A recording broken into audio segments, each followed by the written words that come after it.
Oh. The usual scuff as we begin. Hello. It's Bryony Rose Smith, live from the Forbidden Library. How is everyone?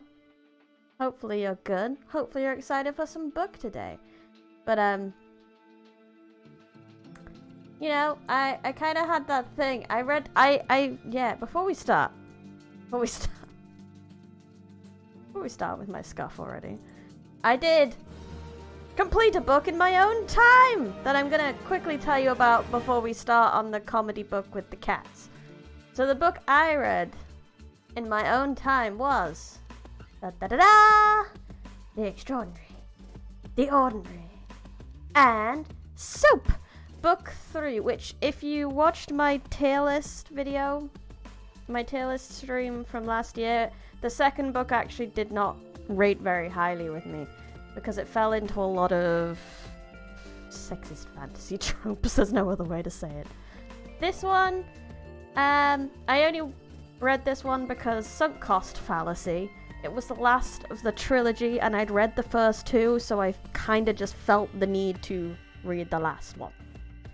And I'm kind of glad I did, because it returned, like, the main plotline of Save the World is not the important thing about these books. This is a romance book with lots of fluff and romance in it. So the actual plot to Save the World is done pretty quickly. And then it gets back to, you know, the plot and the fluff and the romance. And that's where it shines, and it was good. And I actually got really into it at one point. And I read this really fast, considering it was more of a...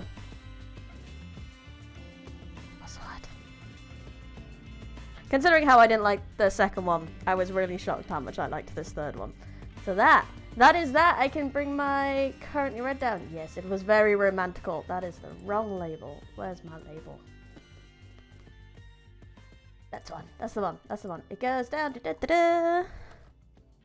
9,983 books left, and our probably 9,983rd book is going to be the one we're going to read today. Oh, no, not that. I know how to stream. What are you on about? Hello, Portrick. It was very romantical. It was indeed. Yes, today we're going to be reading Marcus Misadventures Cat-a-tonic. And I'll read you the blurb before we start, I think, because I think that'll give you a good sort of idea of what we're going into. I did read it on my last Sunday stream, but I feel like we should do it again.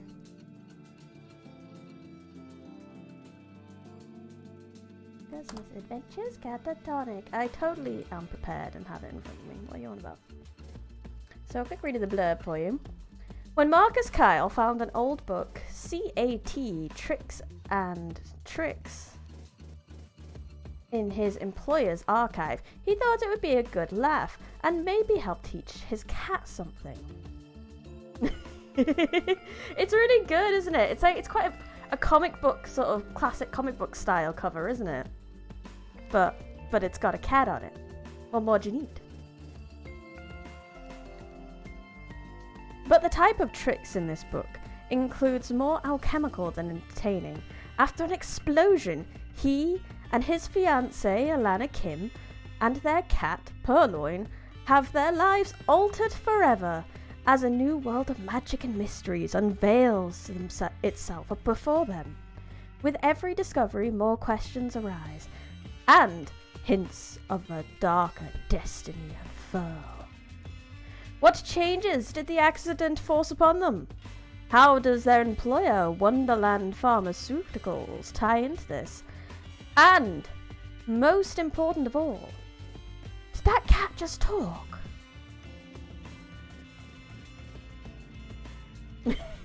It does look like a purloin, doesn't it? Who knows? Who knows? That is the blurb of Cat-a-tonic. That is what we will be reading today. I hope you enjoy. Let's get my currently reading. I do this currently reading in the corner because the original idea was that if someone has this book and wanted to read along, they can like look at this and be like, ah, we're on this chapter. But I don't think it really works like that. Cat-a-tonic, chapter 1. Well, I think there's a prologue first, actually. Let's check. Yeah, there's a prologue. Prologue. Prologue. Ta-da! Okie dokie then. Let's get to it, shall we? A man, woman, and a large white cat sat side by side on metal folding chairs. While free to move from their seats, none were in any position to leave the area. Large flood lamps shone into their faces, preventing them from seeing the shadowy figures behind the lights. The figures moved about, murmuring amongst themselves. What was being said was impossible for the trio to make out, but how it was being said was not reassuring. The man was dressed in a long coat, jeans, and a torn-up t-shirt bearing an obscure cartoon. He was covered head to toe in various bandages and wraps, giving him the appearance of a half-finished mummy. Hey, look up the will. Hello, how are you? I don't think my chat's right. It is! There we go. His only serious injury seemed to be a splint on his arm. His curiosity seemed to have gotten the better of him, as he attempted to make out the shadowy persons behind the lights. When he found he could not identify any distinguishing features, his attention shifted to the room. Then the lights themselves. Glad you're doing good. I am also doing good. I'm excited to get to this book. I feel like it was made for me. Each time he tried to speak, a cough from the woman caused him to be silent. Beside him, a woman in pink workout attire with a glum look on her face. Sat with a glum look on her face. Her brow creased while she waited. She looked inconvenienced as she studied the ground, angry and disinterested in the delay. But every so often, her ear would twitch, or her eyes would shift to the shadows. Cats and puns, cats and puns, cats and puns. For now, she was content to gauge the tone and nature of the hushed voices. If she could just make out what was being said, she might have a better opportunity to prepare her answers. The third seated occupant, a large, fluffy white cat, sat annoyed at the very existence of this tribunal. From what he could gather, this was merely human meowing and pointless chatter, and he had to attend to important activities at home. Namely, he needed to nap upon his tower and have the fanciest of feasts brought him by his human servants. Instead of doing any of these, he now sat on a chair like some trained fool. It was almost to the level of being a dog, and that offended him to his very core. The simpletons beside him sat obediently in their chairs, but he expected humans to abide by such silly rules. As a cat, he would partake in this game of words only until it fully bored him. At the very least, the annoying beings that wanted him to sit on the chair had taken care of his wound and provided him a nice plush pillow on which to sit while they wasted his time.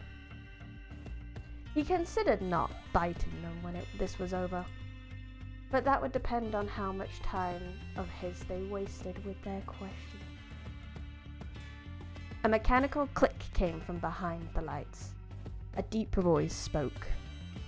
A device altered the figure's voice, protecting the speaker's identity. All the shadows spoke in the same monotone, echoing voice.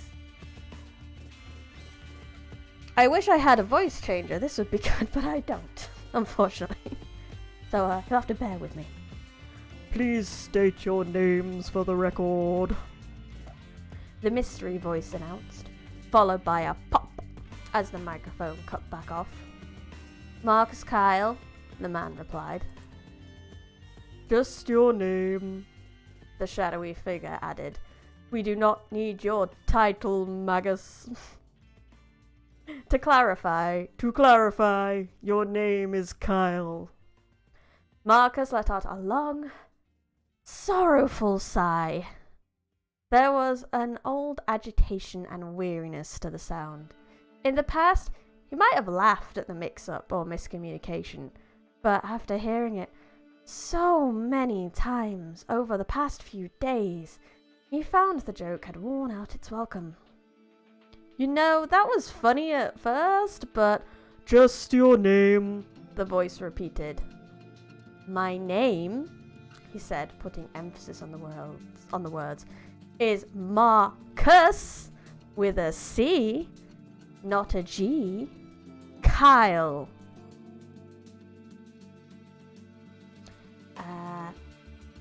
Marcus and Magus are not two different people.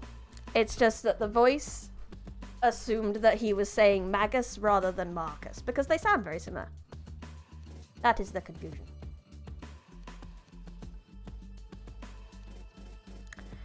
The figures debated for a moment, murmuring among themselves before one approached the microphone and spoke. Isn't Kyle a first name?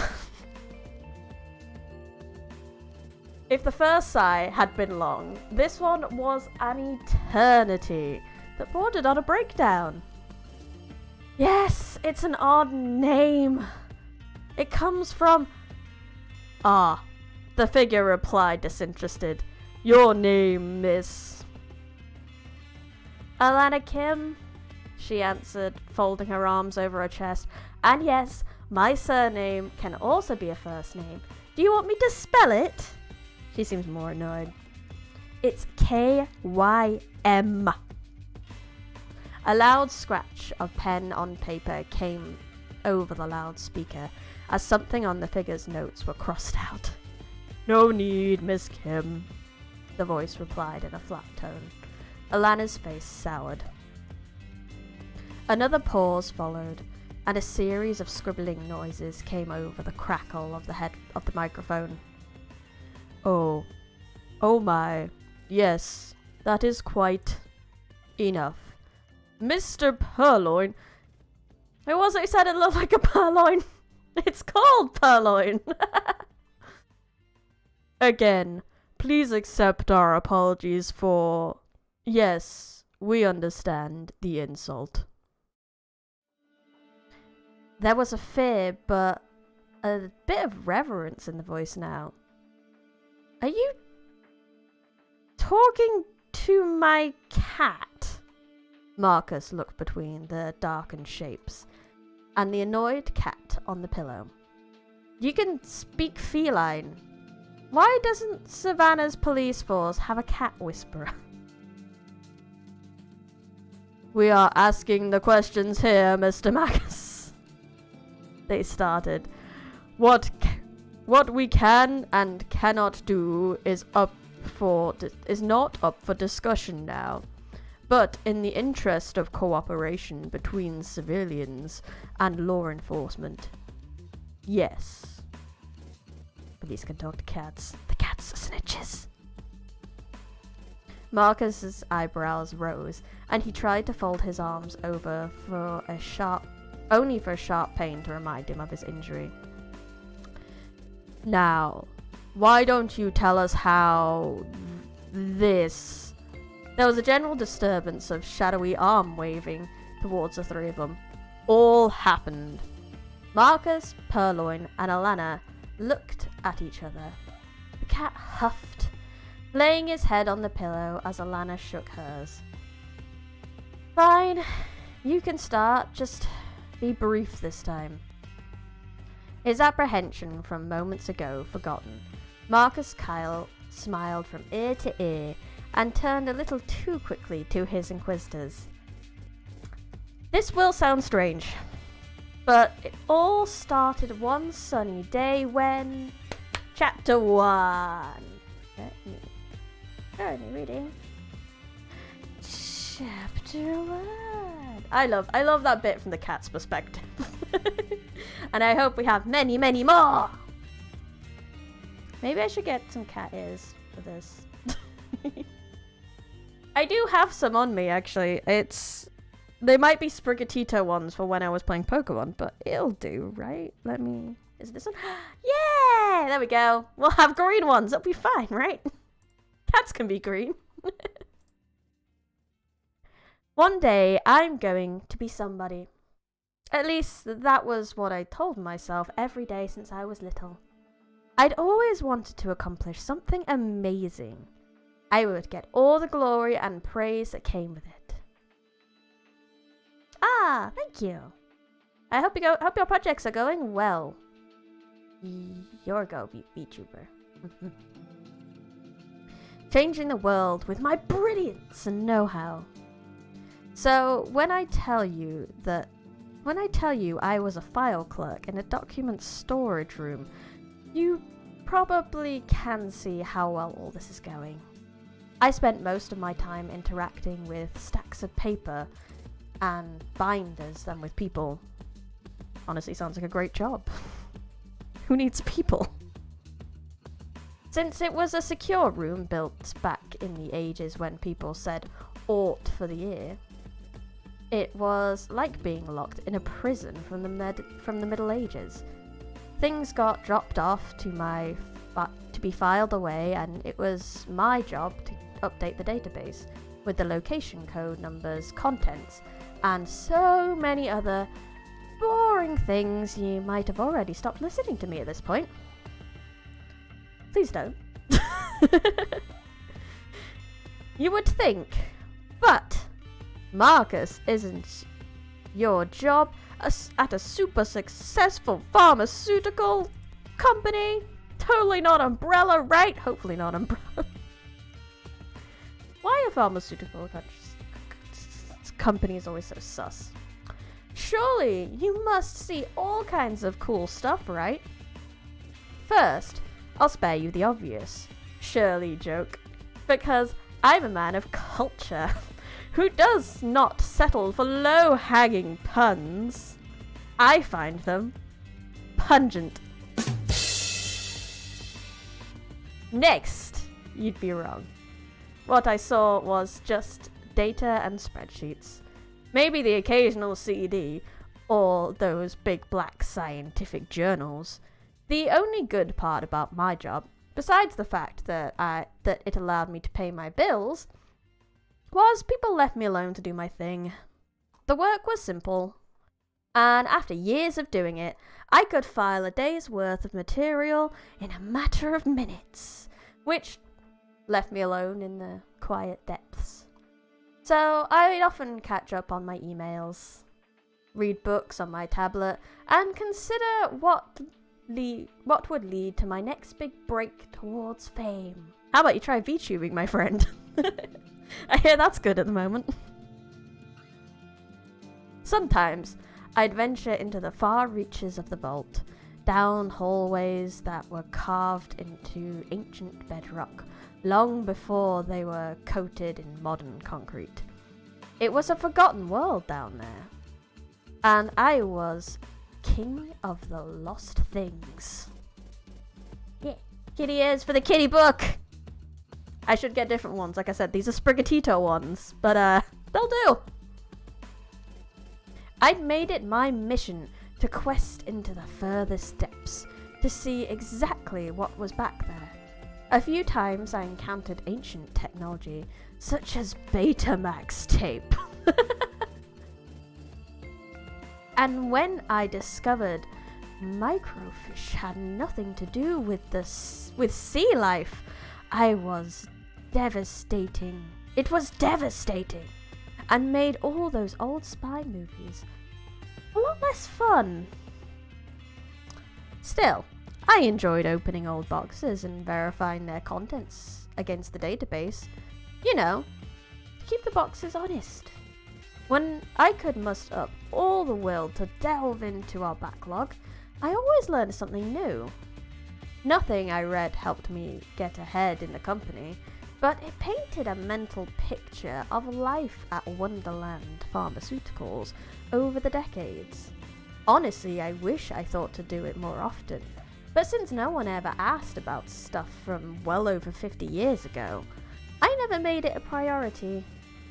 Going through them was like stepping into a forgotten age where people wore funny hats and obnoxious-sized beards. Had smoked while working in the labs. Today was a special day. I'd received a request for some of the oldest boxes we had on file. So, with my trusty two-wheeled cart, which I named Cartly, we ventured into the furthest reaches of the vault. My remark about the archive being a prison wasn't just a snappy observation or a witty comment on how working in the office could feel. No, I meant literally. The facility was a pre-Civil War prison here in Savannah, Georgia. I wanted to say Georgina for a minute. I was like, no, Georgina's not a state. I don't know how long it worked in that capacity, because the details from the time are sketchy. This was all long before Vincent Payne, founder of CEO Wonderland Pharmaceuticals, came along. Technically, it was his grandfather or great-grandfather who started the Dynasty of Wonder. I said Georgina, not Virginia. But Virginia is a state. That is true. Hello! Oh, thank you for the subscribe. I appreciate it. There should be a bleep when it happened, but it didn't. So I appreciate you telling me. And I'll have to look into why that didn't work. Yay! What was it? Who started the Dynasty of Wonder that was our company?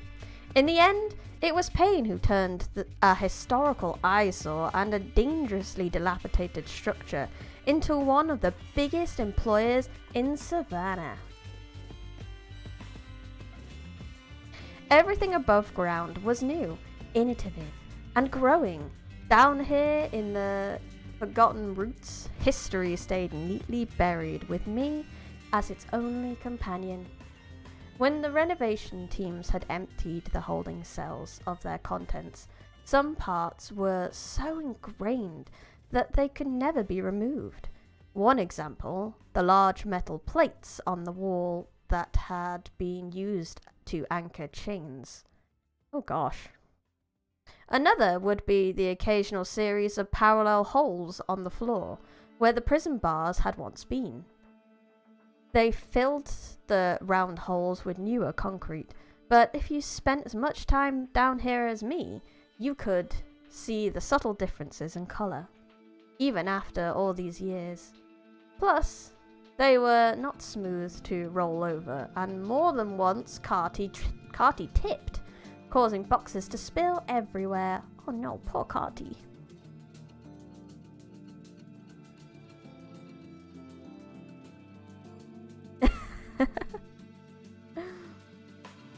Well, that's very nice of you. Thank you.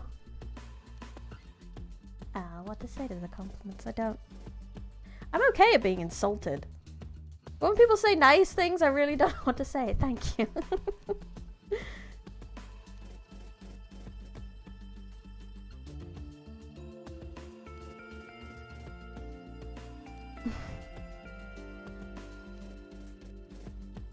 Stop being nice. Right now. I need to read. I need to focus. Stop it. Oh no! Ah! Comment! Ah! Compliments! Ah! What are you doing? Stop it. Stop it. I'm reading a book. Ah!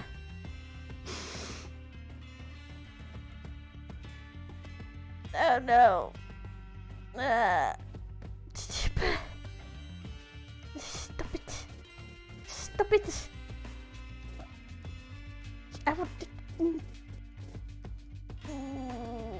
Book, where were we? Book, help. Literature, help me. I've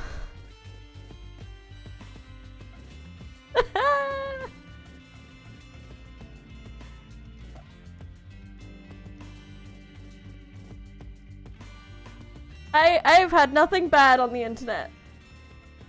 But...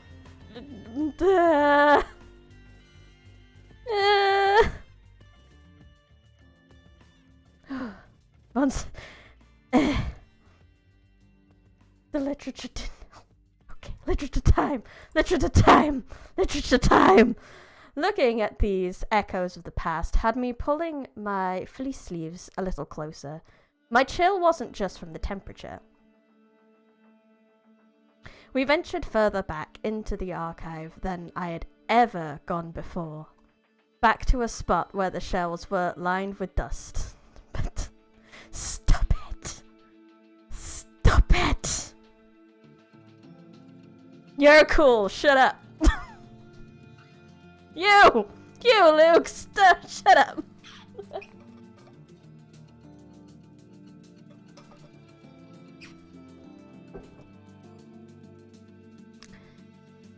Back here, it had that old book smell, like an ancient library. I live in one of those! Averting my eyes, I tried not to think about the nature of the experimental records we had back there. I mean, that's a lie. Who doesn't bully anyone? That's definitely not me. Because Palmstar's not here, but I've very much insulted him.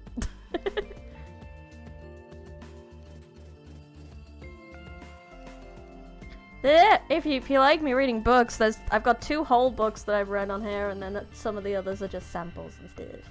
So I hope you find something you enjoy.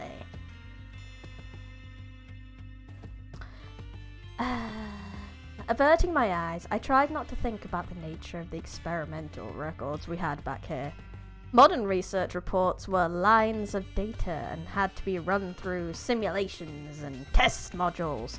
But these old records were, well, there was always a hint of malice behind the method. Like, just getting the answer wasn't enough.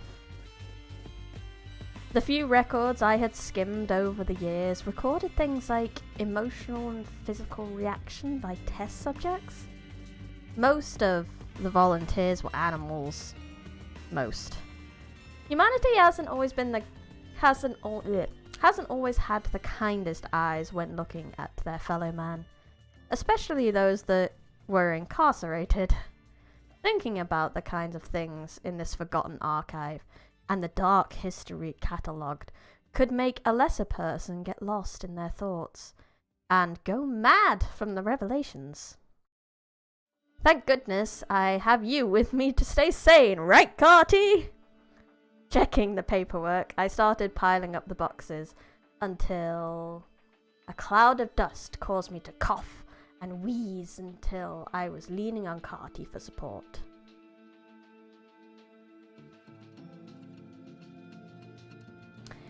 It is! I do worry that me pausing to read chat would potentially annoy people who want me to carry on with the book, but gotta do both, right? It'd be kind of rude if I all just ignored you all. Yes, I do write as well. Yeah. Okay, if I get to 200 subs, I'll read my own book for everyone. Yay! You've never bothered. I wish I had your constitution. You've never been bothered by dust. I guess you're just made of tougher stuff. All my attempts at humour earned me was more coughing, and I thought it was worthwhile. I think Carty probably appreciates it. With tears in my eyes and my throat refusing to let me breathe normally, I cursed myself for not bringing a bottle of water. These back areas could be hard on a person's lungs. Since breathing was an activity I enjoyed, I sped up my way back to my desk to get a drink.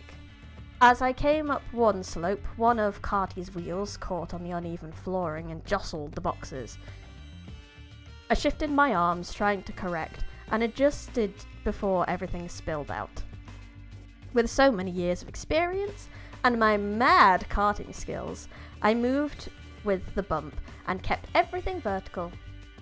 I had learned to expect the treacherous floor, but on that day, a fresh problem occurred.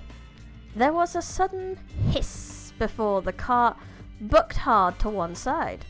Oh no. Sending boxes toppling to the floor. Examining Carty's wheel, I found a large packing staple jutting out. Damn! And he was only 2 weeks to retirement.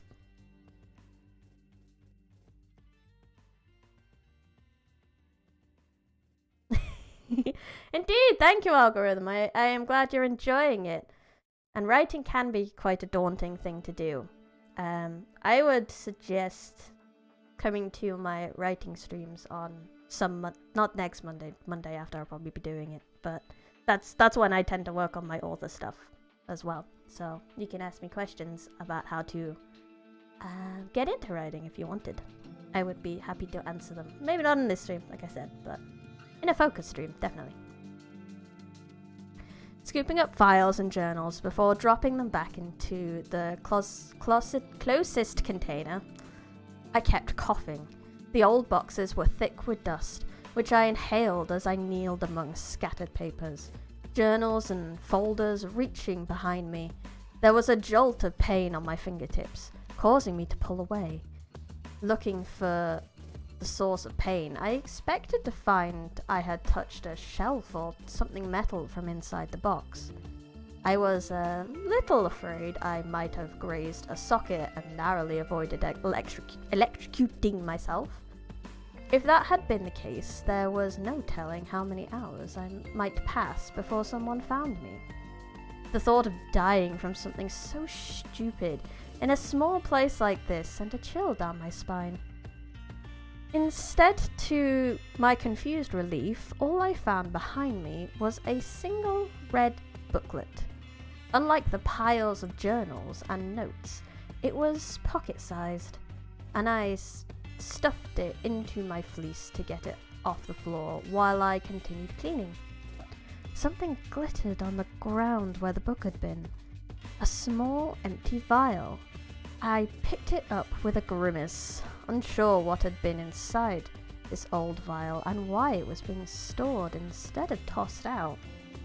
I was about to throw the old glass into my desk bin when the fluorescent lights reflected off the crystallized contents and glittered in a rainbow of colors. Inserting a pen into the empty tube, I moved it over to my desk for further examination. Unsure of what was inside, I decided it was best not to touch old chemicals. After all, I had already been shocked once by something in that box.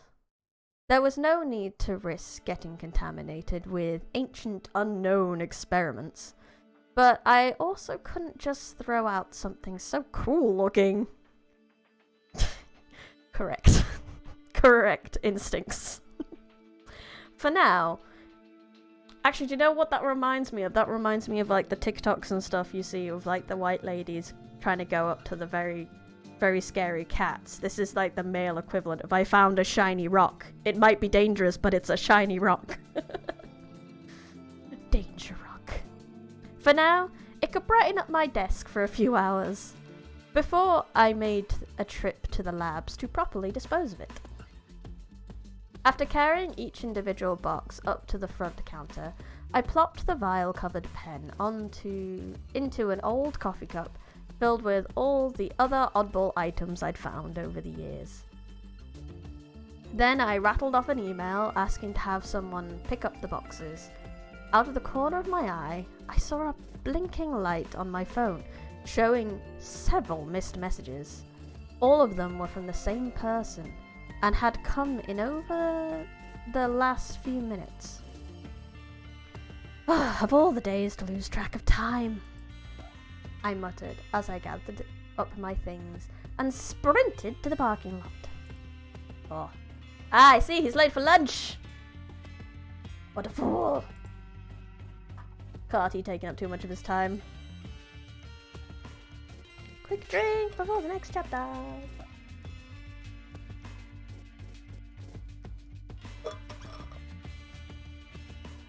Yes, right. Chapter 2, Lunch with Alana. As I exited the building at a mad dash, a sharp honking of a car horn caught my attention, and I headed in its direction. Giving a quick wave to the driver, I trotted over to the open passenger door. Hey, Alana. Sorry to keep you waiting. I was in the back 40 and had to pull some old boxes. When I saw your messages, I realized how late it had gotten. Seatbelt! My fiancé barked, checking the mirrors and preparing to move. How responsible. You know, we don't have a lot of time for lunch, especially if you're always running late. There will be just enough time to get there and back, and that is without dilly-dallying. She gave me an obviously irritated look, since I was not already in the car and buckled up. Today, Marcus! Fastening my seatbelt, and only partially pinching myself with a quick motion, I gave her a thumbs up. Sorry, Alana, I repeated. You know, I get poor reception in the prison cell. Former prison, she corrected me before pulling out into traffic. You know the company hates people talking about the building's history. Right. I nodded, feeling a pain in my side. Something in my pocket had a sharp corner. Wincing, I adjusted, trying to change the topic. Alana was still in her dour work mode, very cynical and correcting, and that would make for a long lunch. Still, it's great that we can both take time away to go out for lunch, right? It's been a long time since we've had the chance. Yeah, it has. Checking the rearview mirror, she shook her head. Maybe we should go back. I can get something in the cafeteria. We can go out to dinner this weekend instead of rushing for lunch. I've got so much work and this is what a fiancé is for. To prevent burnout by getting you to step away for a few minutes. Isn't that right, Miss Kim? Alanya growled, debating if my use of her last name was worse than mine being right.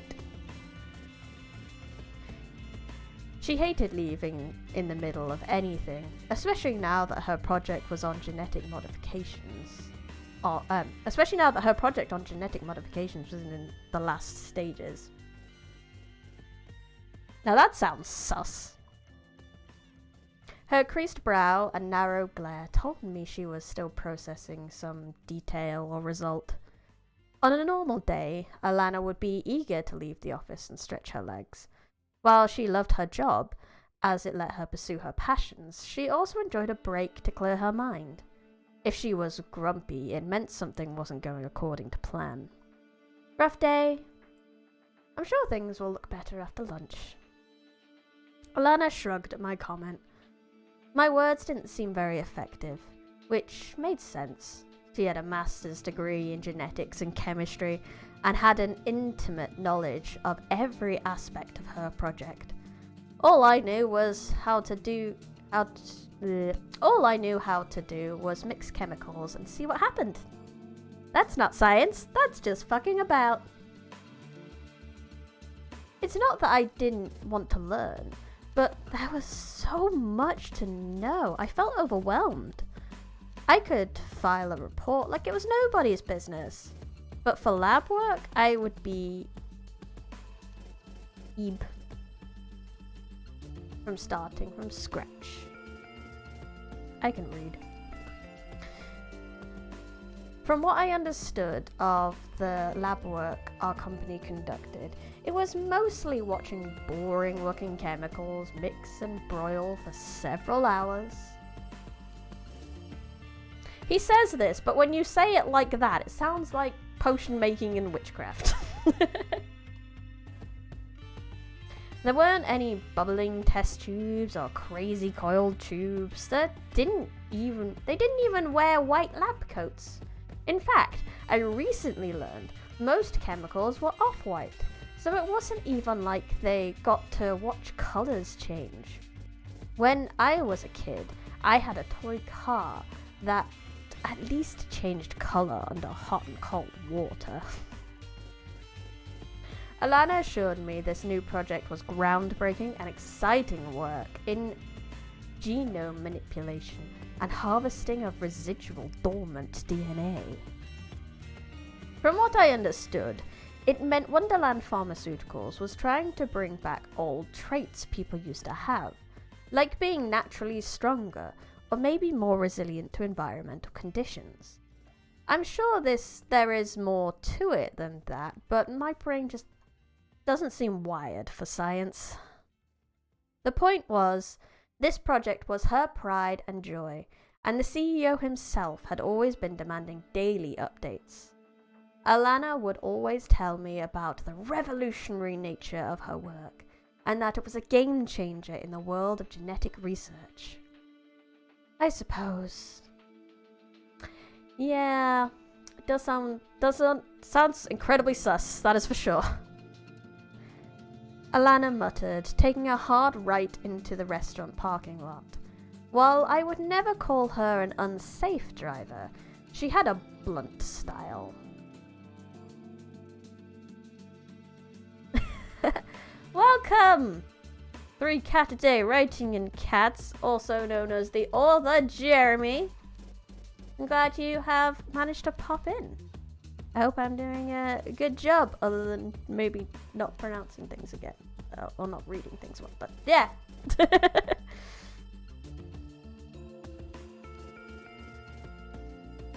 Fond of hard turns and braking, she drove with skills, but lacked the smooth finesse that would have made it a comfortable ride. I have been accused of this. We always arrived safely, if sore and a little battered. I often offered to drive, but she refused, saying it calmed her, and she liked the control of being behind the wheel. Now that is something I don't share with her. I definitely don't mind being drove around places.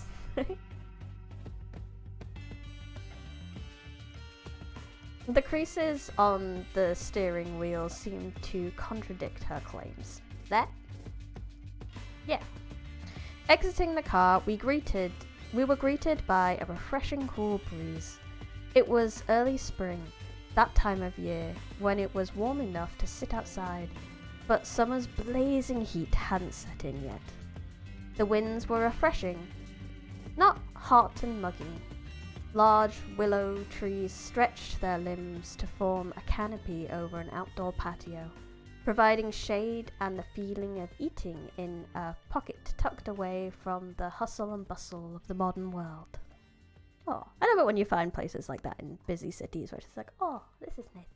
Like big parks and things, where you can go like to the center of the park and then you don't feel like you're in a city anymore.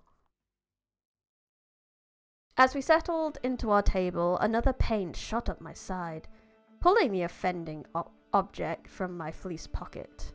Alana looked at me with concern. Please tell me you haven't been reading at work again. Okay, I won't tell you. Ha! I laughed. I feel like this needs a... I feel like that's very loud. I'm gonna turn that down a minute. Examining the cover, this fell out of a box at work. I put it in my pocket as I was cleaning just to get it off the floor. That happened right before I came to meet you. I must have forgotten it was there. Turning it over in my hand, I snorted and read the title aloud. Embroidered with the simple golden line art of a lion's head mid-roar, the cover's title rested between its teeth, read C-A-T, Tricks and Tips.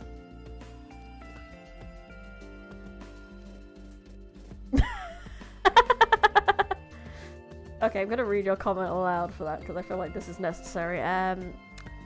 Thank you. This story was inspired on trying to get my cat Eek to come down from the fridge so I can give him medicine and his disdain at my calls. You really get that energy in the prologue of this book, definitely. I can see the inspiration. It's wonderful. Alana rolled her eyes, then turned to her menu. C-A-T Tricks and Tips. That doesn't sound like anything related to work at all. Probably from someone's desk from way back when. I bet they just wanted to have it destroyed to make room for newer documents. While I agree on some level, there was something off about this book. Like, I would find a rare collector's copy or collectible. I didn't want to see something so old and possibly precious get destroyed just to make room for on a shelf. Do you think they'd let me keep it? Why would you need another cat book? Don't you have enough? There's never it. You can never have enough cat books. Alana's gonna have to do something very good to get me to like her after that. There are stacks of books all over the house that you had to have and have not even cracked open yet. Besides, you will never get Purloin to listen to you long enough to learn any tricks. Yeah, it's cats, bro. Cats do what they want. Just to be contentious, I opened the book and started reading the prologue aloud. Welcome to the world of magic, future Magus. Grinning, I turned to her. That is almost my name. Magus Marcus. Sounds like fate to me. Little did he know how much he would hate that. With a teacher's patience, she shook her head. A Magus is a sorcerer. A learned person of distinction. You're a wise guy on your best day. You hold in your hand the book of CAT, Tips and Tricks for Beginners. This is book 1 in a series that will lead you down a road of wonderment and magic. I hope the mystic knowledge within these pages will be a boon to you and yours, and not a burden, as so many have found it to be in the past. The contents do contain what you seek, but if I may impart some hard-learned wisdom of my own, it will be in the manner you are not. It will not be in the manner you are accustomed. You may find by the end of this book you have undertaken more than you intended. But once something is learned, it cannot be forgotten easily. Retrieving hidden away secrets like this can change the world, and will certainly change you. Whether that be for the best or worst will be at your discretion. Oh, that's a shame. I hope you had fun. Look up the will. Have a good day. Goodbye. If, when you finish your time with this book, you will seek additional knowledge, I encourage you to seek out the rest of our series. Sincerely yours, Alistair. Closing the book, anxiety twinged across my heart. That was a lot of mumbo-jumbo talk for something about cats. You don't see books like this anymore. Alana nodded, but otherwise remained focused on her menu, analysing options within. She was much more health conscious than me and probably had been considering lunch options the entire day, so she could find the most nutritional and balanced meal. I was not programmed to eat smart. Mood. Instead, I went for what looked best on the menu, like a normal human being. Alana's too smart for her own good. Oh, I'm gonna take a quick drink.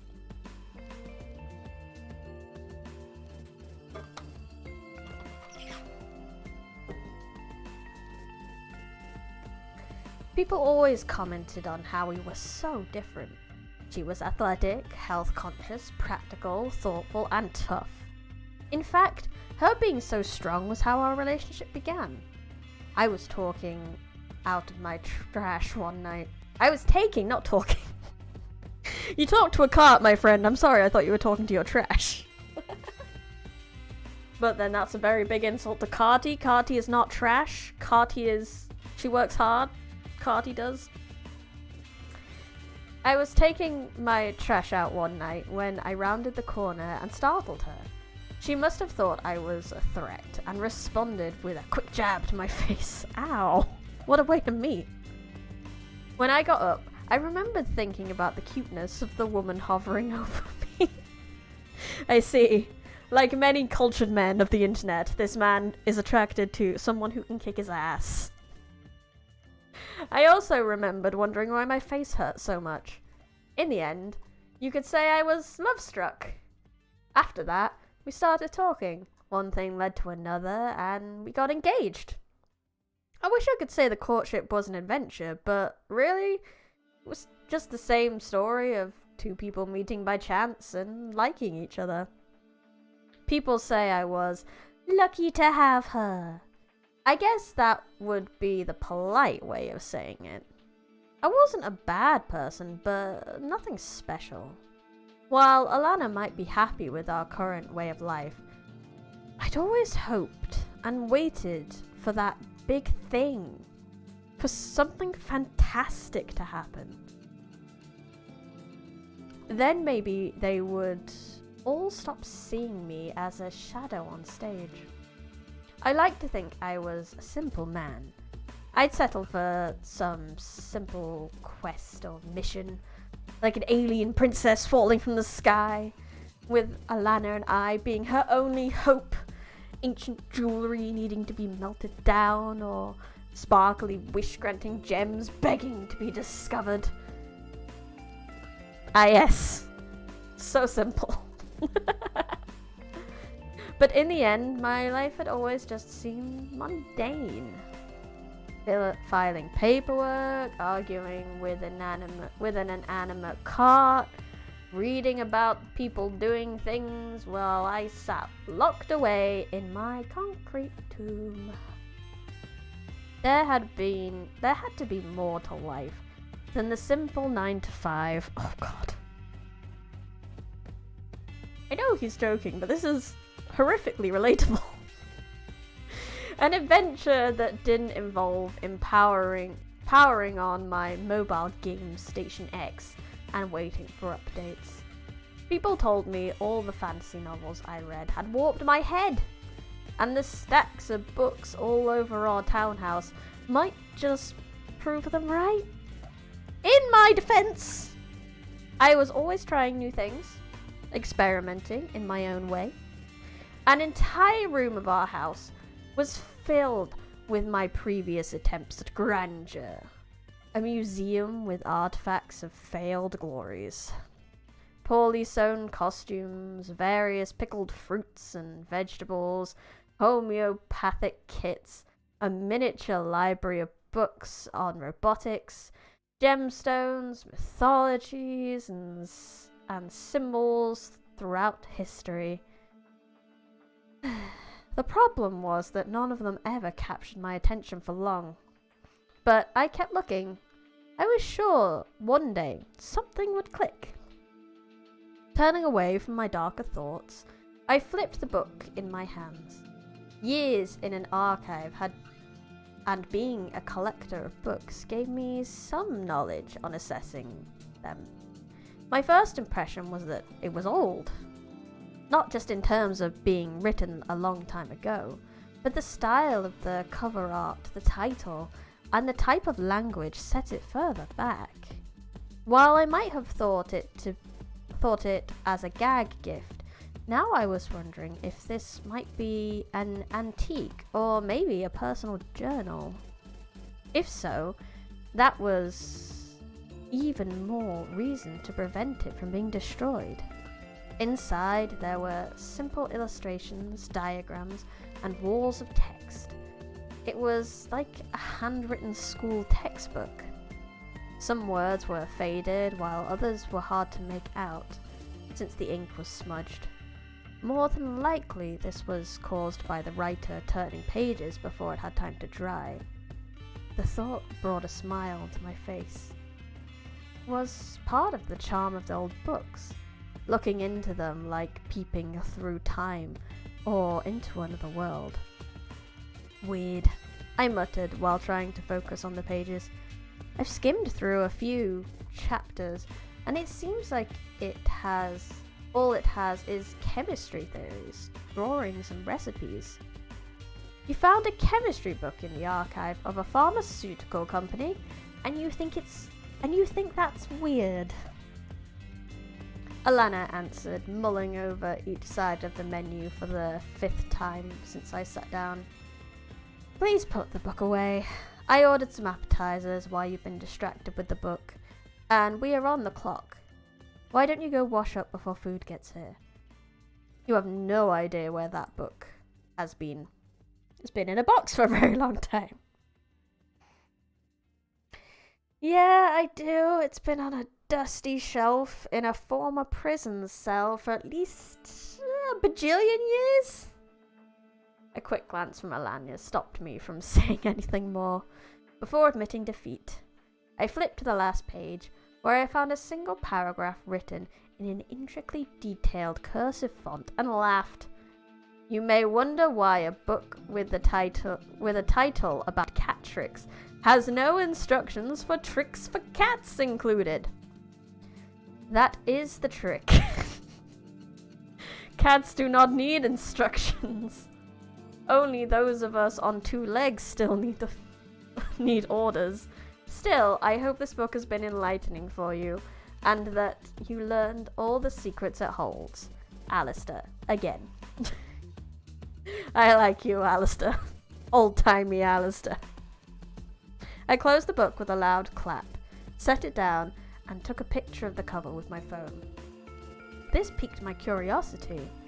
There was no way I would not do a deeper dive into the origin of this book. What did CAT mean? Based on the cover title, the author clearly had some interest in felines, but everything I had skimmed over was about chemistry and theorems. If this was a scientific journal, why go all out on a detailed, eye-catching cover? If this was someone's journal, why hadn't a relative claimed it by now? The more I focused on this book, the more my mind whirled in search of an answer. It was an itch at the back of my brain that I could not scratch. Sure, I had that reaction to a lot of series, but this held an air of urgency, like getting a letter from the government around tax time. I need to read more. After all, what was the worst that could happen? Famous last words. I guessed I might waste time looking up an old book and get another reprimand for doing research during working hours. Being punished for research at a research manufacturing lab would be some dark humor, I suppose, but it wasn't like I'd lose my job over it. No one really wanted to do my job. And I'd heard the office chatter. Office chairs got more consideration and praise than I ever would by working in the chamber of lost paperwork. Looking up from my phone, I saw that Alana's face had turned pink. Out of the corner of my eye, I could see a few confused glances being cast our way by people passing by. Unlike me, she did not seek the spotlight. Unfortunately, my desires for any entertainment and for anything to happen to me often meant it caught her in my call to attention radius. It's quite the opposite of somebody else's problems radius. One day I knew it would all pay off and I would stop being on the sidelines and the center spotlight would be on me. She could focus on her projects while I grew in the sun. Before she could say anything, our appetizers arrived. Alana gave a quick thank you to the server as she placed her napkin on her lap. She took a moment to compose herself. You wanted to read a book of tricks. It sounds like the only trick is that it isn't about chemistry. Is that it's about chemistry, not isn't about chemistry. Sorry. Maybe, but I think there's something to this thing. I'll do some research and see what I can find out. It's probably nothing exciting, just an old textbook. And the publisher wanted to have a cool cover to sell more copies. I just hope this doesn't lead to me being bamboozled by some old-timey flim-flam man. Especially one who wrote a book that no one else has read in ages. I don't know. If as long as it was funny, I would be happy to be bamboozled by an old-timey flim-flam man. Maybe you should just start by updating your vocabulary to the 21st century. Flim-flam man? Bamboozled? Seriously? Who talks like that anymore? I like it, actually. Flim-flam man. Well, she meant the words as a barb, her lips curled at the corners. Her playful personality was peeking through her gloomy mood. The world might laugh at me, but I could always count on Alana to laugh with me. All that chemistry stuff, it might be something you'd like. I reached out for one of the appetizers, only to pull my hand back when Alana's napkin snapped out like a cloth whip. Hey! Marcus, she warned, recoiling another strike. We've been over this. Wash your hands after touching old books. You don't want to contaminate our food, do you? I'm sure it's fine, Alana. Live a little. He forgets about the strange rock he's also touched.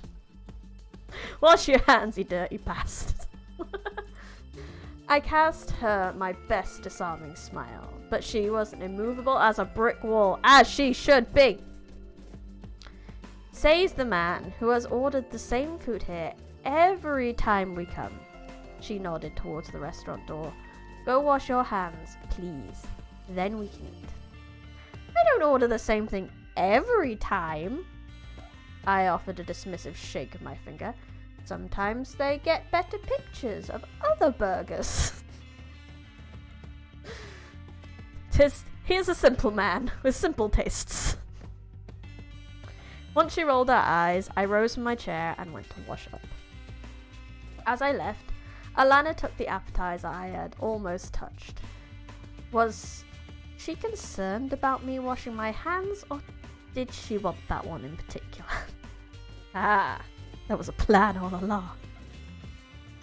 I will spare you the details of my bathroom adventures, but will let you know it was as exciting and as riveting as you imagine.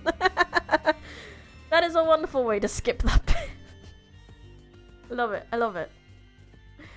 On my way back to the table, I paused at the patio door, checking to make sure no one was right behind me, so I could stand still for a moment. Call me an old romantic or a cheesy goofball, but sometimes I like to stare like a schoolboy at my fiancée. To see her when she didn't know I was looking. I don't know how I feel about that. It's weird. But whatever floats your boat, mate. I don't mean that in a creepy way. Just that sometimes people put on faces when they know they're being watched. And you get to see another side of them when they aren't wearing their social mask. Alana sat in the sun, leaving the shady spot for me, her red hair churning in the light like a molten lava. She'd looked towards the front door, probably guessing that was the path from where I would exit, not suspecting my crafty plan of coming out the side door. She took another bite of our appetizer. As she chewed, she looked at the book. Maybe it was the way the light reflected off the golden cover front, or the old design, but she considered it with a healthy amount of curiosity. I wondered if we both could sense there was something off about this book. A force that compelled her to reach out and seize it. Her hand moved towards it, fingers outstretched. Just when I thought she would grab it, she pulled back in confusion. She bit her lip, her head tilting slightly as she considered something, probably considering the germs that she yelled to you about. Then, with a shrug, She dismissed the thought and reached out again for the book. Almost immediately, she pulled back with a yelp, throwing a napkin over the red book as if it were a violent insect. Hearing her shriek, I broke off my stakeout and sprinted to the table. What happened? The book shocked me, she said, checking for injuries. That really hurt. How could a book shock a person? Odd. The first time I touched it, I got shocked too. But I thought it was the shelves. Using the napkin, I picked up the small book and gave the cover a few quick taps with my fingers. There was no shock, no pain or anything like before. I ran my fingers over the lettering, hoping maybe it was metal and thus might conduct electricity. Yet to my fingers, it felt like any other old ink. Wrapping a napkin around it, I set it aside carefully. Why would a book shock us? She shook her head, not accepting the explanation, but unable to find a viable alternative. That can't be right. It must be something else. Science says no. We looked in the book's direction, wondering what could have caused the jolt. But before we could ask questions or think about it further, a server appeared, ready to take our order. Asking for more time, we put aside the book's shocking feel for the time being. I guess we don't want to be touching it before a meal. No telling where it's been. For my repetition of her sage advice, she awarded me with a wadded up straw wrapper aimed at my head. You know what? The dynamic between these two is actually really fun. When she starts to relax, that is, when she's not stressed.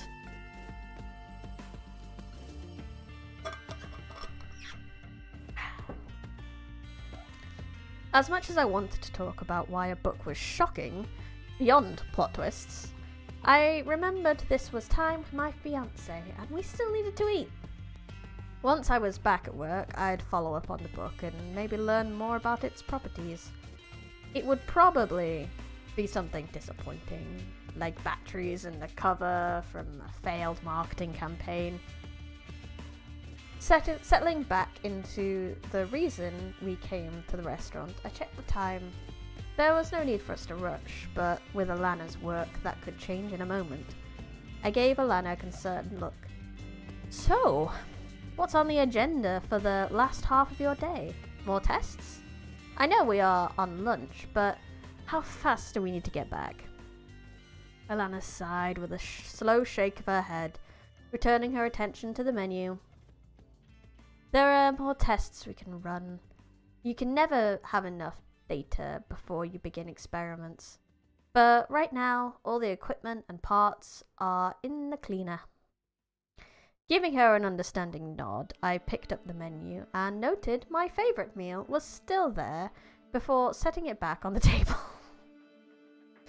I guess that's the bonus of having a regular thing where you're just like, yes, that's wonderful. Done. It's not like I have family members who always go to a place. They always pick two options that they will not decide between until the waiter comes along. Then they have to be the last person who makes their order because they still need time to think between these two options that they refuse to make a decision of and make a split impulsive decision at the end. It's very annoying. Giving her an understanding nod, I picked up the menu and noted my favourite salad. Oh, sorry, I read that bit. Well, hopefully it will work with no problems or complications this time. I reached over to give her hand a reassuring pat.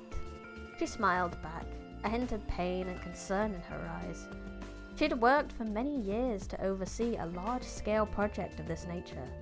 The fact that she was reporting her results to the CEO himself made accuracy even more important. From what I was told, she was working on developing an innovative new product.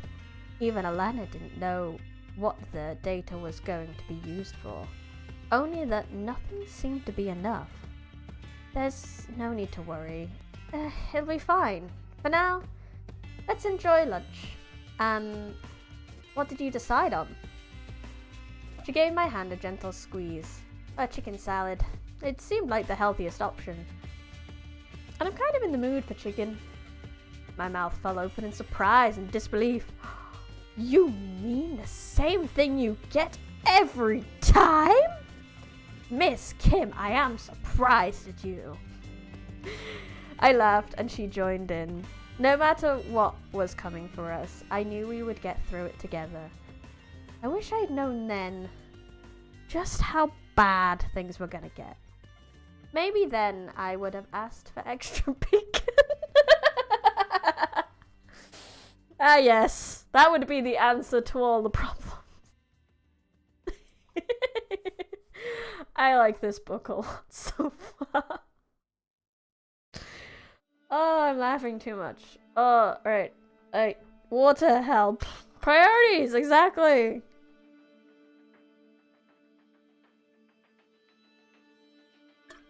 When in doubt, more bacon.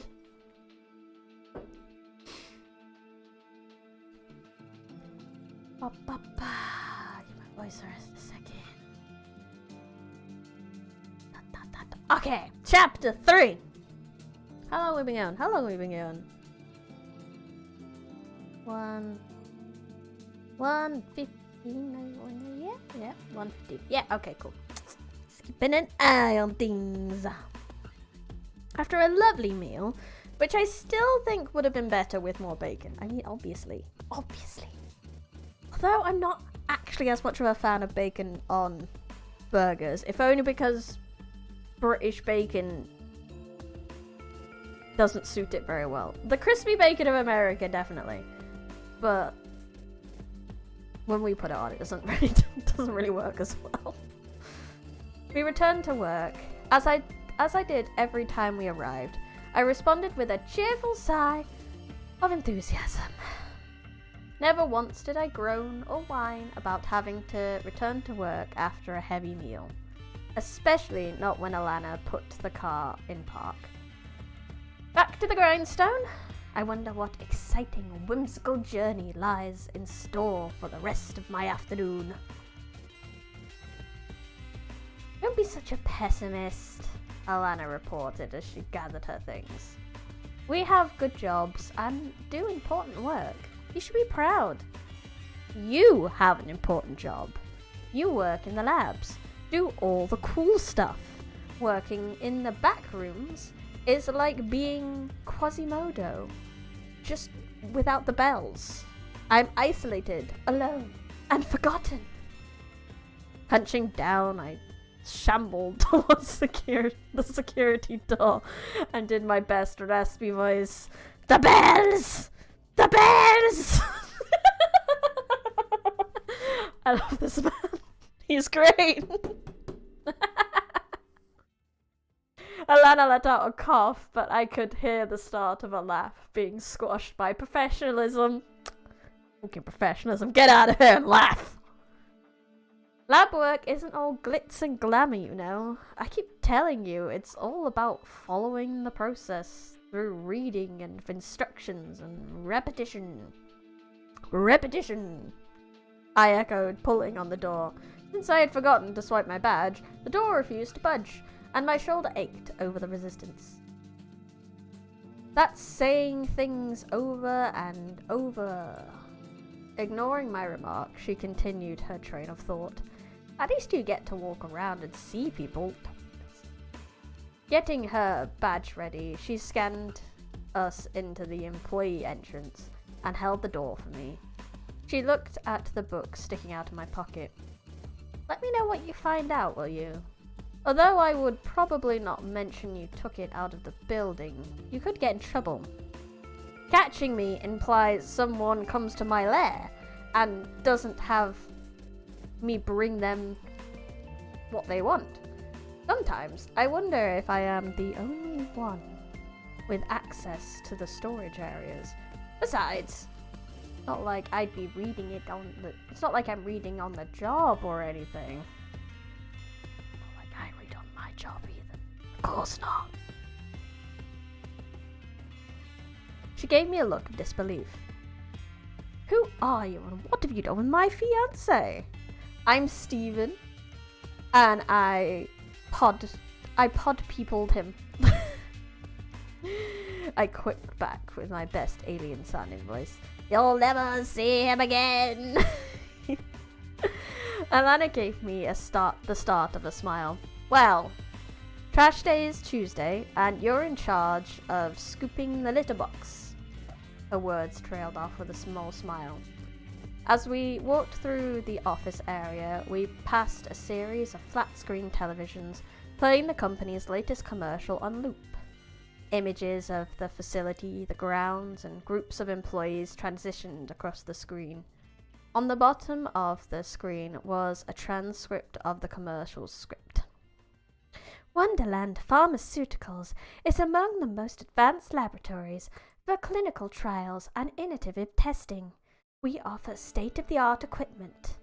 The pictures focused on lab work, which followed by the standard images of people wearing lab coats and holding up files to examine the contents, as if the naked eye could see the chemicals.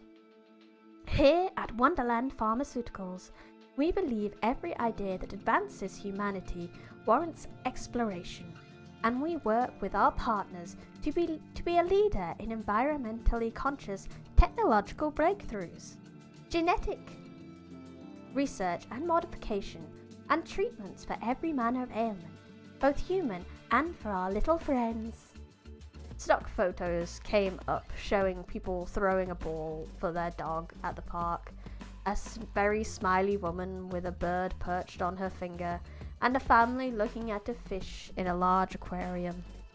Wonderland Pharmaceuticals is focused on advancing and improving the quality of all life for everyone here on planet Earth. Now, let's hear from our CEO, Vincent Payne, who has an unfortunate and very scary sounding last name.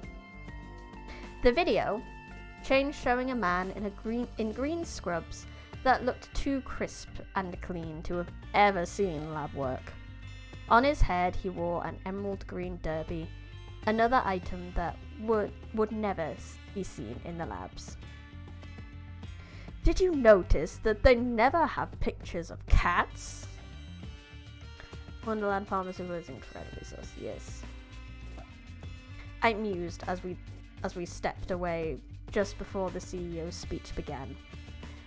We had heard it a dozen times at least, and if you'd heard one corporate speech, you've heard them all. Instead, I focused on our conversation. All the stock images they have, but not one with a kitten. Alana shook her head. Yes, you've mentioned that several times now, and it is worth mentioning. Cats are valid.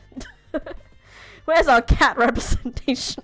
Other than this whole ass book, okay? They probably can't get cats in the picture because they don't like fun or being playful. Lies.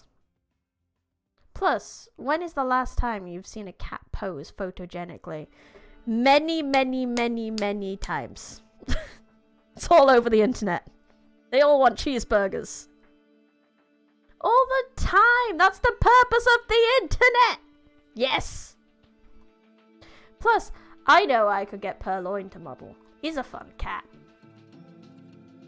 No, you couldn't. Purloin doesn't care about doing anything besides eating, sleeping, and biting your feet.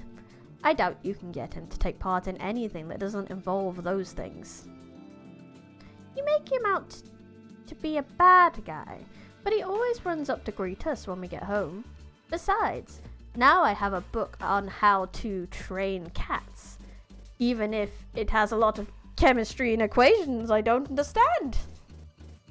I bet once I finish reading it, I can make Purloin a big deal. He'll be on the side of cat food bags all over the world. To emphasize my point, I made a sweeping gesture with my hands and ended up sending a rack of pamphlets scattering across the floor. Oh, that's relatable. A few people looked over, some of them laughed, and one let out a yelp. While I worked to clean up my mess, I could hear people whispering comments about me. Alana blushed and bent over to help me. Marcus! She hissed in an angry whisper. We're at work. Jokes at lunch are one thing. We do serious work here. Before I could respond, she added, not everyone wants to be the center of attention. Handing me the pamphlet she collected, she cast a glare at the onlookers and then walked away from me. I need to get back to work. Without another word, she turned down the hallway leading to the lab's locker rooms and disappeared. Yeah, fair, I guess it could be a little embarrassing, but I don't think he can turn off his fun. Alana, I whispered back, knowing she would not hear me. My heart fell in my chest and I headed down the stairs to my subterranean lair, away from all the surface dwellers who did the important work. Chapter 4! Let's quickly update the 2 reading thing. Okay. Gotta take a drink.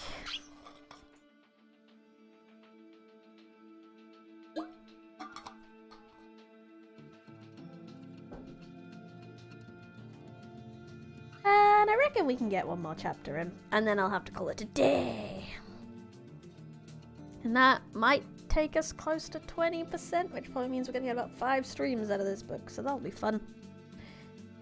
That'll be fun. Okay. Returning to my station, I found someone had picked up the stack of boxes and tossed the paperwork haphazardly on my desk. Heathens! Has humanity lost all respect for a man's desk? Does no one use the inbox anymore? If someone else were there, they might have laughed. Even Carty didn't laugh. Which, the more I thought about it, probably a good sign for my mental health. Removing the strange book from my fleece, I propped it up so I could see the cover as I logged back into my computer and began my research. The database doesn't list it. Looks like all that's in here on the boxes was their numbers. Man, would it have killed them just to put any information in the database back then? How was anyone gonna know what was down here? Like they wanted these boxes to remain lost forever. A little pride sparked in my chest. Even if no one upstairs knew it, all the years I had spent down here updating the contents might one day be useful to a future person in my role. A forgotten hero to my successor. My smile dimmed, and I changed my approach to investigating all the other boxes in the series. If it's not in the boxes inventory, maybe the titles of the contents will give me a clue. However, all that told me was these were old records from the early days of the company. Returning to the depths of the archive, I started going through any boxes that remained on the shelves. But all of those were generic scientific notebooks and blueprints on the building's original construction. Seeing the old prison overlaid with the plans for the manufacturing site made my blood run cold. Knowing it was an old prison was bad enough, but seeing the remnants here and there was creepy. Those spots that got filled in to build on top of. Shutting the last of the dusty boxes, I shook my head. Something about being in front of an old prison cell, even ones that had not been used in decades, gave me the heebie-jeebies. It was like the world was hiding away a mistake, and my working here was all part of hiding an old shame. Nothing good could come of that. Although I comforted myself with the notion that I did not know what the right call would be. In the end, all this trip through the dark history of the company did was confirm we had been in business for a long time. Many people had better lives thanks to the medicine and therapeutics we designed. Looking through old contracts and supply orders was not helping me find out anything more about the books that could shock a person with a touch. As I walked back, I turned the idea over in my head. Could there be something along the spine? Maybe put in to keep it all together and help it stand up straight? If it's hidden under the leather, then no one would see it. But with as worn as the cover is, maybe a little piece of the metal is poking out? That could create a spark. Picking up the book, I ran my finger down the spine. It was firm, not as broken and battered as most old tossed-aside books would become. I gave it a quick series of taps, listening for a metallic clang, but I was rewarded with only a leathery thump. No hint of a metallic clink, or any reverberation came from the binding. Next, I examined it for any tears or gashes that might betray hidden wiring or a metal strip. Yet, despite the faded colour, the book seemed to be in excellent condition. So why did Alana and I get shocked? The lack of an obvious answer was kind of exciting, and my heart beat a little faster. This was a mystery for me to pore over, like the start of a quest in some old novel. Ah, it's the start of a quest in a new novel. Oh, well, thank you for coming around, Vorgo VTuber. It was nice to hear from you. I hope you have a nice day. Goodbye.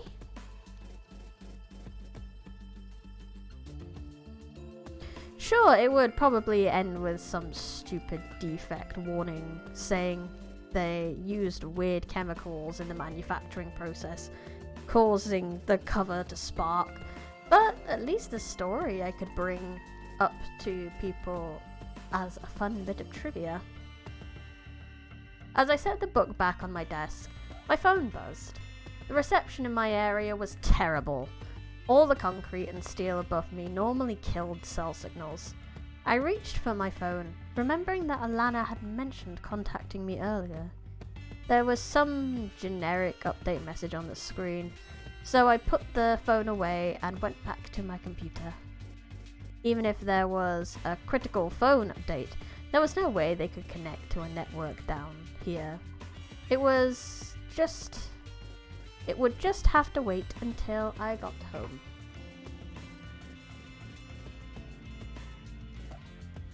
My online searches were equally unfulfilling. There were no mentions of electric shocks from books or any mentions of magical manuals for cats. Whatever the book was, it seemed to be unique or at least rare. There were a few people at the company who might recall hearing about the book or rumors of older files, so I sent out some requests for confirmation. Since I was highly regarded by anyone, I imagined they would refer to me to the archive email group. Which ironically only included me. Still, couldn't hurt to ask around. As I waited for replies, I took a moment to stretch and checked the large analog clock. For all the forward-thinking innovations that Wonderland Pharmaceuticals employed, digital clocks were not among them. Because who needs them? Analog clocks work just fine. The owner seemed adamant on this topic, but never explained why. The best hypothesis I'd heard was overheard in the lunchroom was that Vincent Payne saw it as a metaphor for the old being integrated into the modern age. That the gears of time were always counting forward, even in the modern age. Of course, that was just a rumour. I had only ever seen the CEO on the commercials in the lobby and at the occasional all-employee meetings we had at the launch of a new project. Alana had met him. In fact, her current project on regenerative tissues was something he had come up with. This was her big chance to impress him, but her success never seemed to be enough for the big boss. Only 3 more hours to go. A tiny beep went off, giving me just enough time to get back in my chair and look alert before the door swung open. That's a good warning system. I knew other people had access to the area, maintenance, security, and other higher-ups who had access to everything, yet seeing someone else come through that door was rare. 2 figures entered the room. One was dressed head to toe in an emerald green suit, with a familiar derby on his head. The other was built more like a section of living wall. The man in green cast me a wild smile, his teeth practically glowing against his dark skin and clothes. The figure behind him scowled. His head moved slowly, in a slow, ratcheting motion as he surveyed the room. Ah! Perfect! Just the man I wanted to see! Vincent Payne, CEO and owner of Wonderland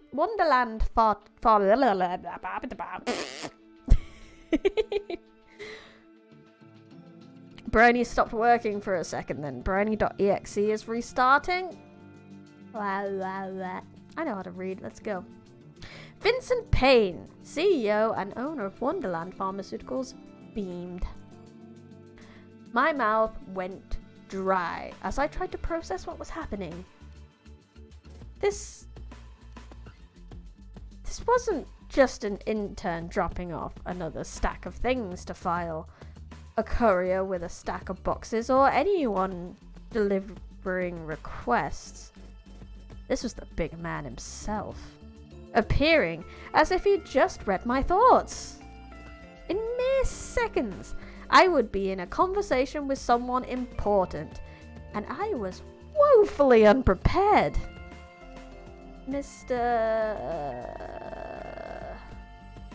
Vincent Payne drew out the last syllable, his head swiveling around until he found the nameplate on my desk.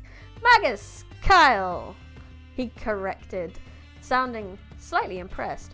Well, this is a fortunate day, isn't it, Solomon? He turned back towards me.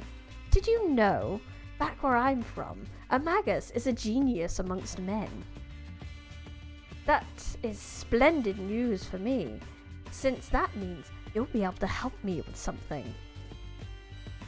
The thing behind him gave a grunt in reply, making me wonder if that was what passed for a laugh among the Mongols. It's actually Marcus, sir. I corrected him, my voice not nearly as confident as I wanted it to be. Thankfully, it seemed he had something else on his mind and was not paying much attention to anything. That's great, he replied, ignoring my correction. I got the feeling he had already planned out what he was going to say before he arrived, and anything I said was merely background noise. So tell me, Magus, do you ever want to be involved in acquisitions? What does a pharmaceutical company do with acquisitions? Like getting chemicals? Maybe? Clearing my throat, I stood a little straighter to show that I was competent. I was a competent and intelligent employee. You mean orders, sir? I can place orders, but mostly I just get more storage boxes and supplies for the archive. I have access to the ordering database, but fantastic! Payne answered, slamming a sheet of paper down on the counter.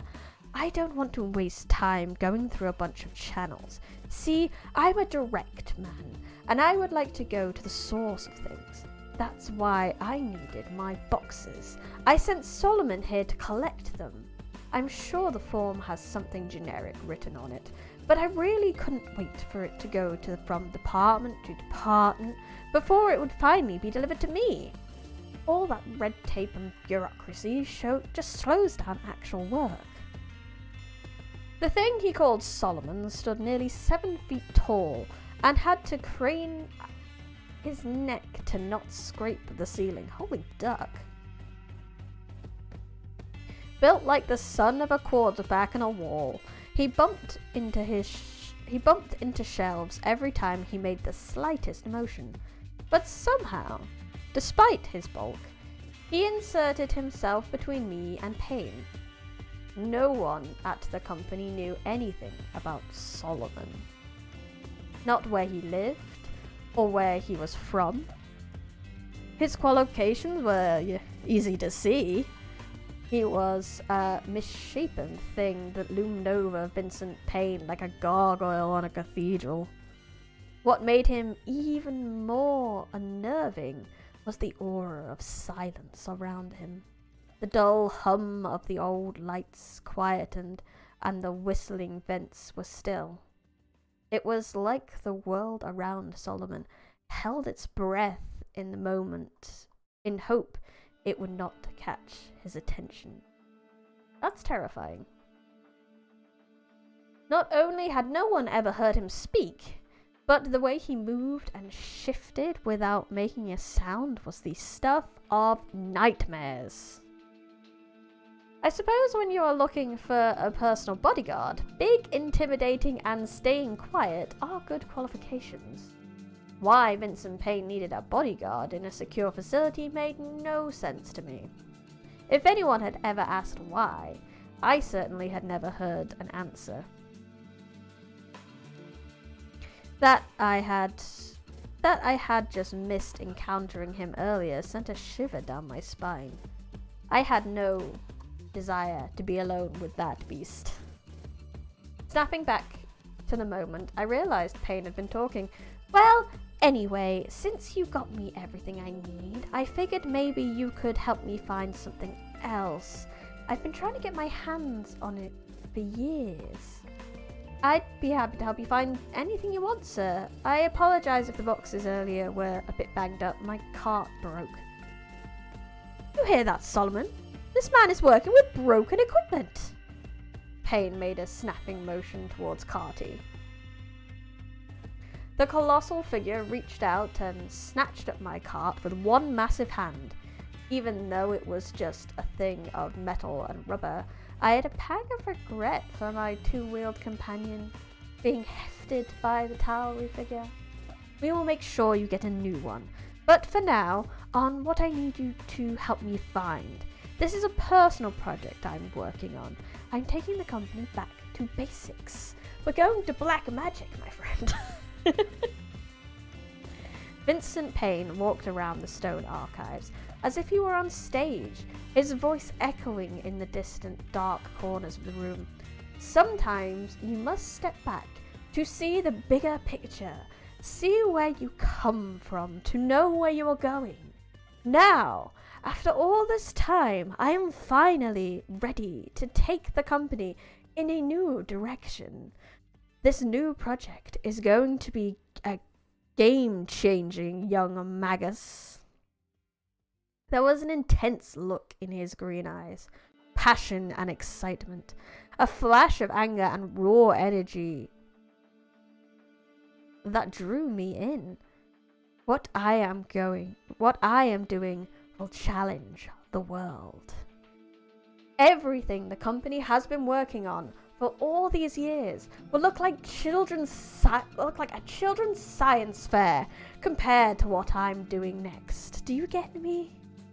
Sounds great, I muttered. If it's all that important, shouldn't you go through procurement? I mean, they can expedite. He shook a hand in my direction, dismissing my words as if they were fluttering around him. No, I am a busy man, and I can't spend all day waiting for forms to be completed, or meetings to be held for cost analysis, all the usual red tape. You know how verbose we get here. It will be too late by the time I get what I need. I've already set things in motion. And I believe with what you provided me earlier, I can proceed. With a flick of his wrist, a small folded piece of paper appeared between his fingers. He extended his hand towards me with the poise of a practiced stage magician. Please. There was raw power behind his words that shook me to my core. Nothing would make me happier than following that command. That force of personality, that charisma must be why the Payne family had been in business for so many years. You just could not say no to a man like Vincent Payne. Order this for me and get it here quick. I'll owe you a favor. Taking the crinkled paper, I read it over. There was the name of a chemical, a company, and a quantity. Okay, I mean, this shouldn't be too hard. Let me check with our suppliers and see if we have an account with another object landed beside the list. A platinum credit card. No need, just put it on my card. Vincent Payne leaned on the counter, getting uncomfortably close to my face. I really need this to be kept hush-hush, since it's for a top-secret new line of products. Understand, Magus? Understand? Nodding again, I picked up the card. I can do that, sir. You can count on me. Consider it done. Good. He bobbed his head at me. You've got a real future here, Kyle. It's good to know there's a man down here with a good head on his shoulders that I can blame when everything goes wrong. Vincent Payne leaned against the counter beside my desk as pride welled in my heart. The head of the company was here, talking to me and giving me an important job. It wasn't the labs, accounting, or any other department getting credit. It was the man who was the lowest, both in terms of physical location and ranking on the corporate ladder. This was like something out of a dream. Before I could say anything else to convey my appreciation, his eyes fixed on something on my desk. That's interesting, he said, and reached to snatch out the red book from my desk. Wait! I called, hoping to spare him an electric shock. My hand extended to stop him, but he had been too fast for my warning. Solomon bristled, drawing a breath that made it feel like all the air was being pulled from the room. I flinched back instinctively. Something wrong? Vincent Payne replied, holding up one hand to ward off the massive figure. Oh, it's just... I thought you might get shocked. He shot me a glare, and our eyes locked. His eyes were a deep emerald green, and the playful gleam he had earlier was replaced with a sharp edge. I looked at him. I became accurately aware of my surroundings. This was an old prison's lowest levels, now a concrete tomb for forgotten books and files. There was no one else on this floor. No one else came down here, and I was alone with two powerful figures. One, the CEO who ran this place. The other, a silent slab of granite with tree trunk-sized arms and legs. If anything happened to me here, who would believe me over them? Unsure why my comment caused the energy of the conversation to shift so quickly, I backed away. I had only taken a single step before I was against the wall. The hair on the back of my neck rose, and I cast a quick glance at my phone. I doubted I could get any signal. Maybe the landline? Even if I made a call, who could help me? Vincent Payne stalked towards me, shaking the book at me as if warning me to consider my answer. My mind flashed to a documentary depicting a wolf advancing on its prey. Shocked? He said in a slow, even tone. Were you shocked by this book, Magus Kyle? It's just kind of strange. I coughed, my throat parched. But it's so dry down here, sometimes you get a shock touching stuff. Payne held me in his sight for a moment, then chuckled. Of course. That makes sense. With one hand, he flipped through the pages before letting out a full laugh. Well, I can see why you'd think it's strange. He threw the book back to my desk without looking, sending a stack of papers scattering to the floor. The thing is blank. Probably really confusing for archiving, right? Blank? I repeated, recalling all the images and inscriptions I had read earlier. So anyway, he laughed, his demeanor flipping back to a jovial tone. A moment earlier, I thought I was a dead man for trying to warn him. Now he was acting like we were old friends, sharing a secret. My heart raced, and my hand trembled. Imagine me, Marcus Kyle, a nobody in the basement, talking to the CEO like equals. Let me tell you something. That moment was electric. Can I count on you for my order? I need it soon as possible. He paused, leaning in close. For my work. With a slow nod back, I wondered if this was one of those character tests HR like to set up. Still saying no to the owner of the company was probably just as bad for my career as doing what he said. True, this was not the usual process, but the entire premise of our work was to break limits and challenge paradigms. I would really want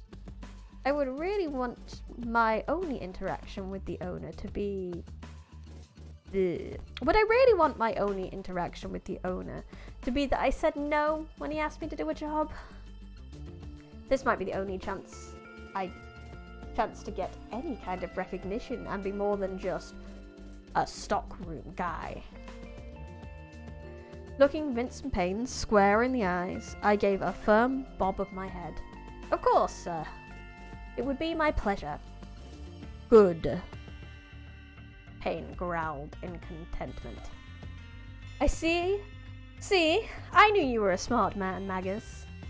He used the title again and looked over his shoulder at the large man. Didn't I tell you he would be a team player, Solomon? Oh, God. He really did just dodge death, didn't he? Solomon grunted, a sound like concrete blocks rubbing together. But otherwise, he made no move to acknowledge the comment. Oh, and it's not the end of the chapter. I hate... This happens a lot when I read, when I'm like, yeah, one more chapter, and then that chapter's really long.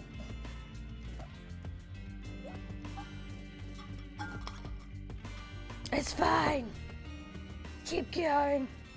It could be Solomon Grundy. It does have big Solomon Grundy vibes. And with the whole green stuff, it's Wonderland Pharmaceuticals. The Wizard of Oz. Yeah.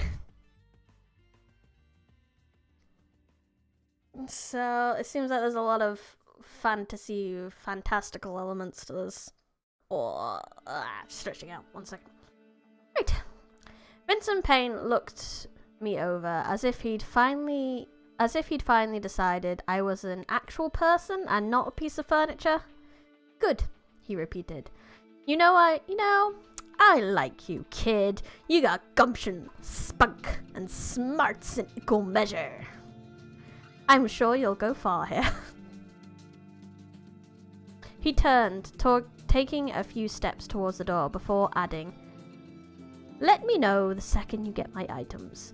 I'll send Solomon to pick them up. This is paramount to my research and to the advancement of my endeavors. Just remember, it's all hush-hush and need to know. Only you, me, and Solomon. He stopped to point at the intimidating figure. Know about it.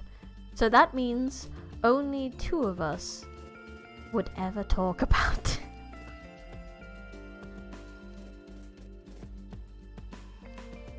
There was a hint of that earlier malice in his last words, an easily implied threat.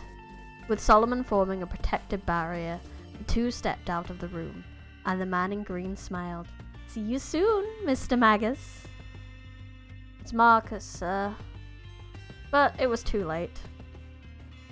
And my name echoed in my archive room. At some point, I had sat down, and the aftermath of an adrenaline rush hit me. For the first time in as long as I could remember, someone important had given me responsibility of doing something that mattered. The resonating sound of my voice was almost like a crowd cheering me on. A war of emotions nearly made my heart burst. This had to be the biggest moment in my life, and I was riding a high of excitement. I'd been in the presence of the big boss, and I couldn't wait to see what succeeding could mean for me. But at the same time, I feared the repercussions the failure could bring. A small voice in the back of my mind questioned why this project was so sensitive, and what was going on with the look Vincent Payne had given me. However, I brushed it off as the eccentricities that came with being a big shot. Everything else fell away as I started on my mission. This was my chance, and I would let nothing stop me from placing this order!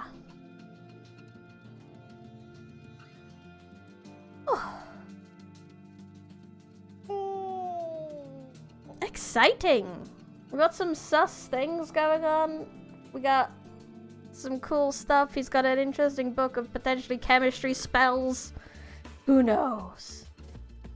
We do, eventually. But we won't find out more until next Sunday, because I am done. I'm done for the evening. My next stream, next week I'll be streaming 2 times. I don't have my schedule put in one.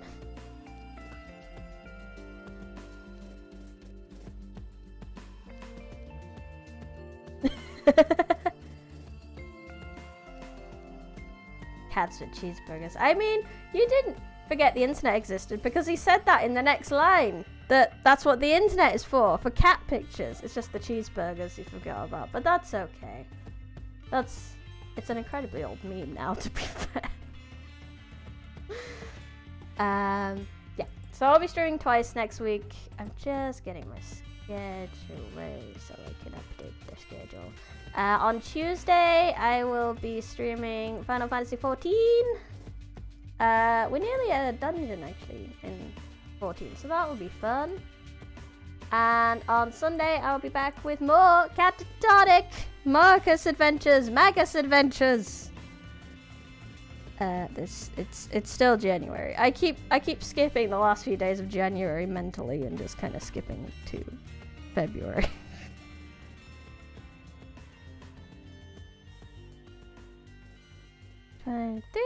Yeah.